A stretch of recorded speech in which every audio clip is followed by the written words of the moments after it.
창의로운 중랑구 생활 최창희 인사드립니다. 반갑습니다. 준비된 대통령이란 어떤 걸까요? 국정을 운영을 하기 위해서는 사회, 경제, 문화, 예술, 과학 여러 가지들을 다 이렇게 포괄적으로 이렇게 할 수 있는 사람이 되는데 저희 이재명 대통령 후보 같은 경우는 성남시에서도 경험을 갖고 계시고 경기도를 직접 운영해 보신 그런 경험이 있기 때문에 이런 사람들이 준비된 대통령이다라고 이렇게 이야기할 수 있지 않겠습니까?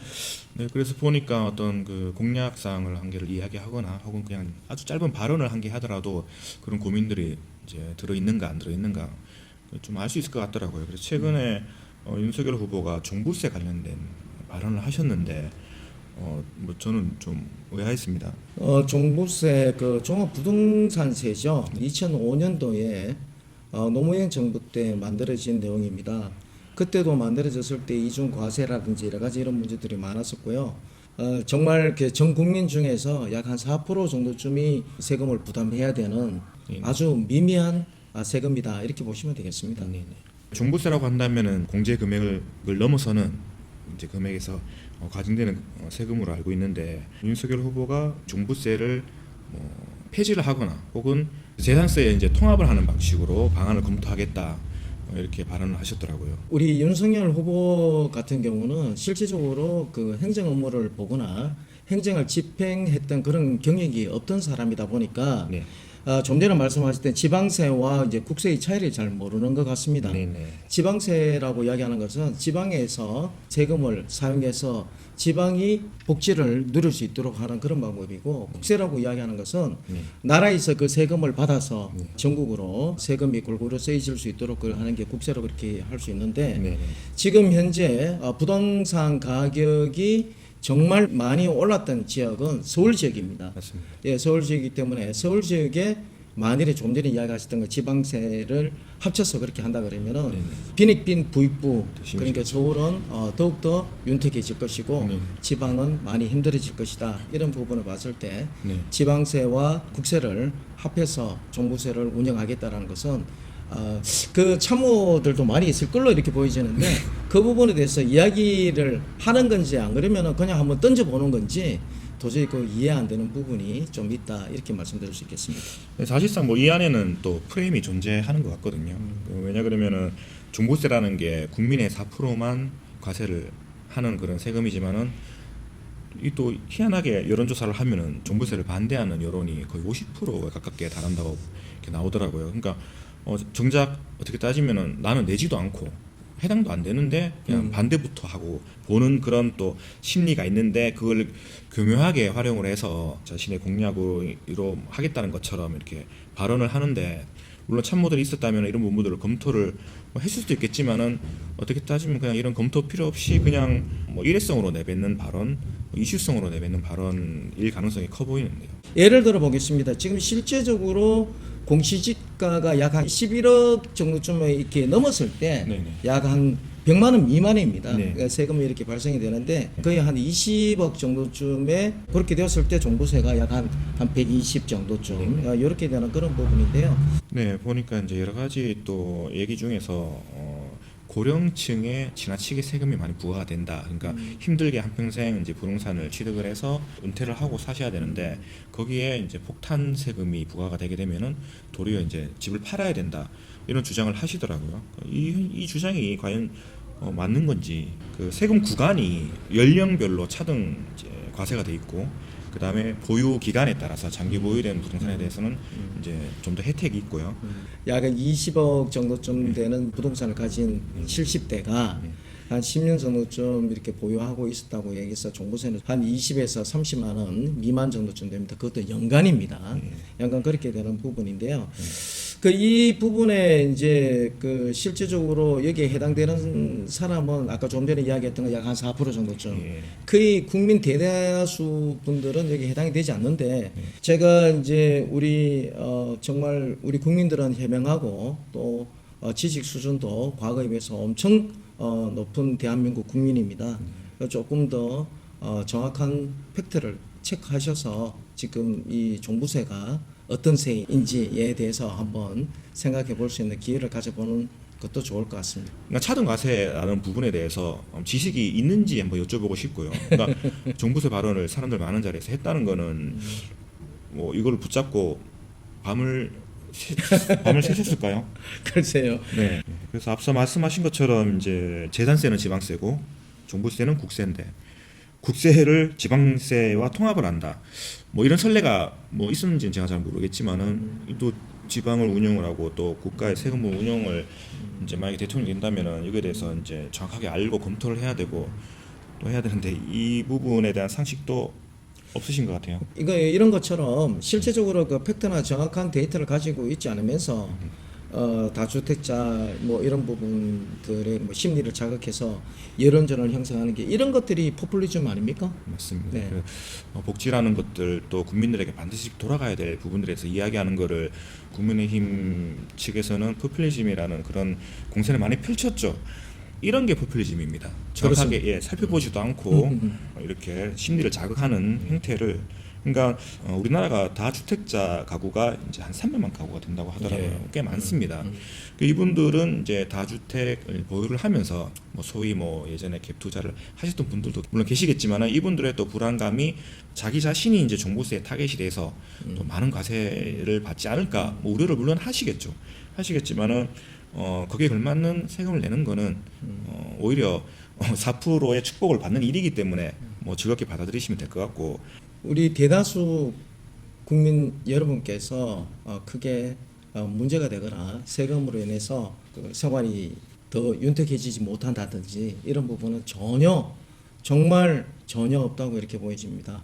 시중에 가면 이런 농담도 합니다. 나도 정말 그런 세금을 한번 내봤으면은 이런 이야기가 있는데요. 저희 대구에서 전국적으로 봤을 때는 약 한 4% 정도쯤 된다고 이야기를 하지만 저희 대구 같은 경우는 제가 생각할 때 극소수 훨씬 더 적게 이내는 게 내겠죠. 아닌가 저는 이렇게 보여집니다. 예, 그래서 좀 전에 이야기했던 것처럼 데이터를 정확하게 한번 검색해 보시고 요즘 인터넷이나 SNS 많이 발달되어 있지 않습니까? 예, 이상한 그 문자들 이렇게 많이 보내는 것보다는 그 요즘 인터넷 시대에 정확하게 잘 검색을 해서 정말 어느 게 사실인지 진실인지 이렇게 한번 찾아볼 수 있는 그런 여유를 한번 누려봤으면 좋겠습니다. 저희 이재명 후보께서 메타버스라고 예. 해서 매주 타는 버스를 타고 민생을 탐방하고 계십니다. 현안들을 하나하나 짚고 계신데 진짜 바람직한 모습이죠. 그래서 13일 날 부산 지역을 이제 방문을 하셨는데 또 여기서 말씀하신 내용이 또 이렇게 딱 앞뒤 맥락이 다 잘린 채 또 이렇게 언론을 도배를 하고 있더라고요. 예, 정말 안타까운 순간이고요. 저도 이게 이렇게 보면은 여러 가지 그 문자들이 오는데 제가 이제 더불어민주당 또 이재명을 지지하는 후보인지를 모르고 이렇게 오는 문자들도 많이 있습니다. 이렇게 보면은 앞뒤 사정을 다 잘라버립니다. 잘라버리고 자기들이 주장하고 싶은 그런 내용들만 이렇게 보내지는데요.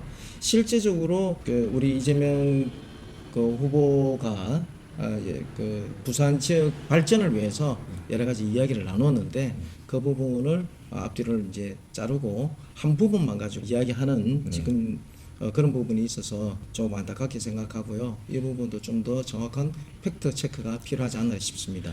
네, 그러니까 부산 지역의 스타트업 그다음에 소셜 벤처인들과의 간담회였습니다. 회장에서 이제 부산의 벤처 기업인들이 이제 많은 이야기들을 하겠죠. 특히 지역 이제 균형 발전과 관련된 이야기들일 텐데 그러니까 지역 소멸 이제 솔루션이 없다 지금 이 상황에서 그다음에 가장 큰 문제가 인력 확보에 대한 문제 이제 사람들이 기회를 찾기 위해서 서울로 많이 가니까 또 더군다나 지역에는 이런 인력들을 이렇게 좀 잡아둘 수 있는 소위 이야기하는 뭐 재미있는 것들이 없다 즐거운 어떤 그런 새로운 기회들이 없다 이런 기반이 부족하다라는 의견들을 듣고 그 이재명 후보가 발언을 했죠. 그래서 발언 내용이 요거는 제가 한번 그대로 한번 읽어보겠습니다. 어떤 내용인지 보시고 이게 뭐 어떤 문제가 있는지 한번 찾아보시면 될 것 같습니다. 지방은 소멸한다고 아우성이다. 그래서 스타트업의 핵심은 인재인데 인재를 구하는 핵심은 또 교육기관, 또 생활정지업권, 행복하게 살 수 있는 즐겁게 살 수 있는 공간이 필요하다 이렇게 말씀하셨습니다. 그래서 그렇기 때문에 균형 발전이라는 것이 어떤 그 인재 부족의 문제를 해결할 수 있는 단초가 될 수 있다 이렇게 말씀하셨고 또 요 뒤에 이제 말씀을 하시면서 그 중요한 부분이죠. 네네. 부산 재미없죠. 요것만 이제 네. 떼가지고 이야기를 하는 부분이죠. 네. 그죠? 부산 재미없잖아요, 솔직히. 재미있는데 예를 들면 강남 같지 않은 측면이 있잖아요. 이렇게 이제 말씀을 이어가셨고요. 부산의 문화나 관광 자원이 상당히 우수하잖아요. 발전 잠재력도 높고 똑같지는 못하더라도 엄청난 격차가 발생하는 어떤 그 생활 격차 또 정주 환경은 개선이 돼야 됩니다. 이렇게 정확하게 말씀을 하셨습니다. 엄연히 엄청나게 제가 훌륭했다고 말씀드리기는 어렵겠지만은 전혀 어떤 내용상의 문제가 있다고 보셨는데요. 그래서 조금 전에 제가 말씀드렸던 것처럼 후보가 어떤 지역에 가서 이야기를 나눌 때 그 이야기 전후 사정을 많이 그 정확하게 알아봐야 된다는 부분이 있고 한국말은 말이 끝나봐야 안다고 이렇게 이야기를 했는데 금방 지금과 같은 이야기들은 지금 짧게 우리 말씀을 해주셨는데 그 중에서 한 부분이 우리도 서울에 있는 그 어떤 지역보다도 더 잘 살 수 있는, 잘 할 수 있는 좋은 조건과 인재들이 있다. 그래서 그 정도에 갈 수 있도록 지금 현재는 조금 열악하지만 그런 가능성이 충분히 있다는 의도로 말씀을 했는데 그 부분들을 이렇게 왜곡을 하고 또 그걸 마치 부산을 비하했다라고 이렇게 하고 있는 그런 부분에 대해서 정말 정권을 잡고 싶은 우리 여당이나 현재 그리고 야당이나 이런 부분도 있을 수 있습니다만은 정확한 내용을 알고요. 또 어느 한 부분을 가지고 말씀을 하거나 그것이 전체인 양 이렇게 왜곡해서는 안 된다. 이 부분에 대해서는 우리 언론사에서도 정확하게 팩트를 체크를 해서 바로 잡아줄 수 있도록 이렇게 부탁하게 말씀을 드리도록 하겠습니다. 그래서 여기 이제 박형준 부산시장까지 이제 가세를 해서 또 이제 비난을 하기 시작하셨고요. 또 언론은 도배가 됐죠. 뭐 이런 공세를 하는 거 선거전에서 충분히 할 수 있는 일이라는 생각은 들지만은 좀 수준을 높이셨으면 좋겠습니다. 또 이런 또 부정확한 또 팩트가 아닌 것들, 그 다음에 앞뒤 잘라먹고 또 필요한 것만 이렇게 취해서 이렇게 호도를 하는 것들. 사실 이 내용은 좀 입이 부끄러워서 언급을 안 하고 싶었는데 이재명 후보의 부인 낙상 사고 관련돼서 이거 좀 말하기도 언급하기도 부끄러운 수준입니다. 네, 정말 낮은 수준의 어떤 그런 공세들에 대해서 문자가 뭐 이거 뭐 진짜 뭐 입이 부끄럽습니다. 뭐 어떻게 이거 얘기해야 될까요? 이야기 우리가 정확하게 알고 있고 네. 또 언론상에 그 발표되거나 이야기되고 있는 부분들은 우리가 그렇게 정확하게 전달해드리기 위해서 지금 이 자리에 있는 걸로 제가 알고 있는데 사실 그렇습니다. SNS상에서 여러 가지 그 돌고 있는 이야기들 중에서 이재명 그 더불어민주당 그 후보를 조금 이렇게 비하하거나 또 평가절하하기 위해서 성격이라든지 언행에 대해서 여러 가지 이야기들을 하고 있는데요. 시민을 위해서 민선 변호사를 그렇게 했고요. 그리고 성남시장, 경기도지사를 이렇게 했습니다. 그 과정에서 과거에 뭐 형수한테 욕설을 했다든지 이런 부분에 대해서는 여러 가지 해명을 했음에도 불구하고 선거 때마다 정말 재밌는 이슈로 만들어서 그렇게 하는데 그 부분 중에 하나가 이번에도 김혜경 우리 여사의 불미스러운 이런 이야기들로 또 재미를 이렇게 만들어가는 것 같아요. 네네. 뭐 여러 가지 지금 제가 이게 휴대폰에 그 내용이 이렇게 나와 있는데요. 정말 보고 정말 아무것도 모르는 우리 청소년이 본다 하더라도 정말 웃음을 이렇게 자아내게 하는 이런 문자들이 있는데요. 이런 부분에 대해서 정말 이건 그 인격적인 문제지 않습니까? 이렇게 이야기하는 사람이 만들어서 한다는 게 굉장히 정말 자질이 부족하다 이렇게 이야기할 수 있겠습니다. 또 누가 봐도 이게 광범위하게 유포가 되고 있다는 사실은 조직적으로 이미 이런 여론전을 형성하기 위한 무언가의 실체가 있는 것으로 보여집니다. 뭐 아무것도 없이 그냥 몇 명의 사람들이 그냥 이거를 그냥 뭐 재미삼아 한다 그래가지고 이렇게까지 안 되거든요. 예. 좀 전에 그 어젯밤에 일어났던 일이 오늘 아침에 이 문자들이 전 국민들 대상으로 해서 배포되었다고 이야기하는 것들이 도저히 저희들이 이해할 수가 없고요. 네. 이 부분들은 조직적으로 움직이지 않았다 그러면은 이런 내용들이 알려졌을까요?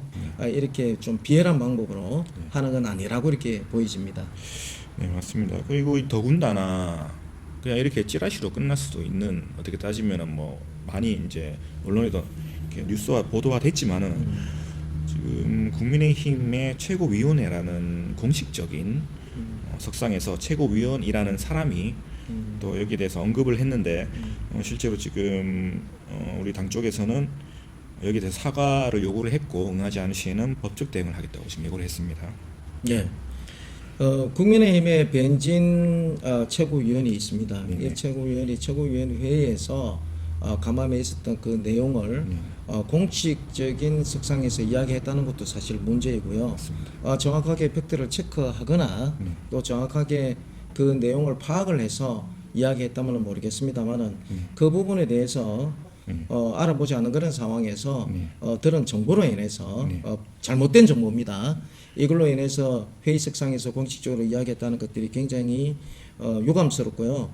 실제적으로 그 119 소방대에 직접 전화했던 녹음이라든지 그리고 지금 여기에 이게 보이시는지 모르겠습니다만 사진 있죠? 예, 사진이나 여러 가지 이런 부분들을 해명하고 있음에도 불구하고 한번 뱉어서 흠집을 한번 내는 걸로 만족하는지 정말 이해할 수 없는 행동이고, 이 부분에 대해서는 반드시 저희들도 법적인 대응을 해야 되고요. 변진 국민의힘 최고위원은 이 부분에 대해서 사과를 분명히 해야 된다고 저는 생각하고 있습니다. 저는 처음에 이제 그 변진 의원이 이렇게 운을 띄우길래 저는 위로의 말씀을 건넬 줄 알았습니다. 네.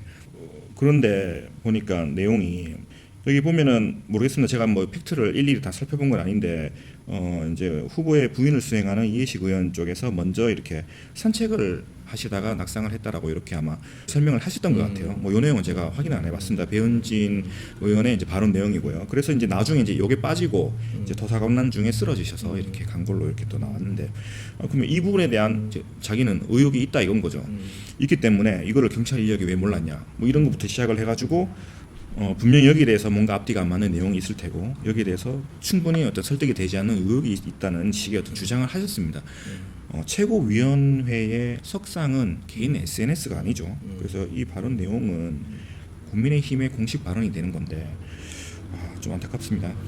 예, 좀 전에 그 말씀하셨던 것처럼 우리가 이런 내용들을 그 언론에 배포할 수 있습니다.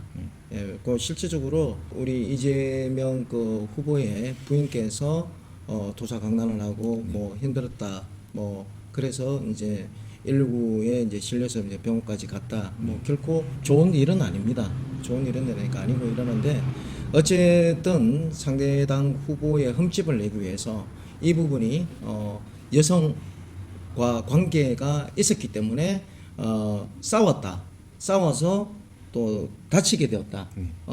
다치게 되고 그걸로 인해서 이제 문제가 많이 이제 발생이 되고 그걸로 인해서 뭐 하루 동안 선구 유세가 뭐 스톱이 됐다. 뭐 이렇게 이제 연관성을 계속 지어가고 그 후보의 흠집을 내기 위한 여러 가지 노력을 하는데요.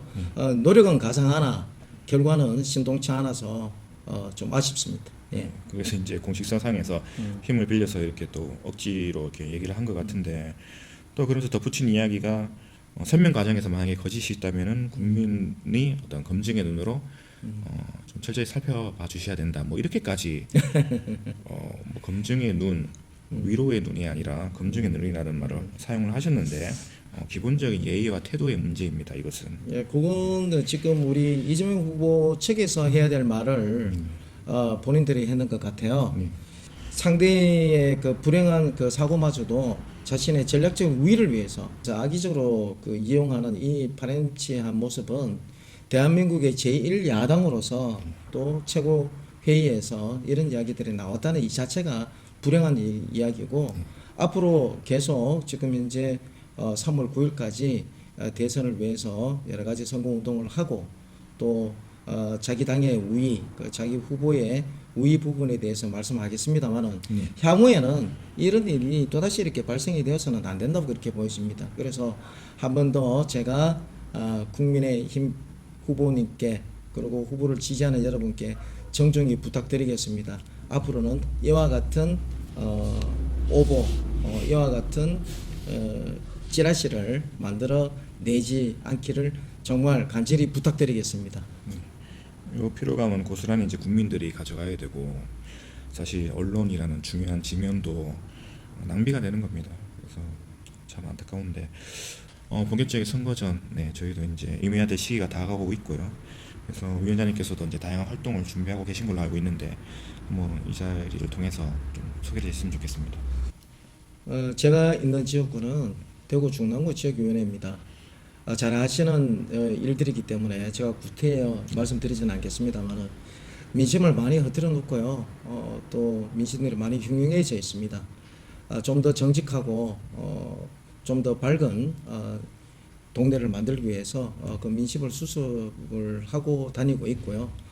역시 다음 주나 그 다음에도 저희들은 지속적으로 동네 주민 여러분과 만나서 좋은 이야기 그리고 좀 더 희망찬 대구 중랑구가 될 수 있도록 이렇게 노력을 할 것이고 여러분들한테 분명히 약속을 드릴 수가 있습니다.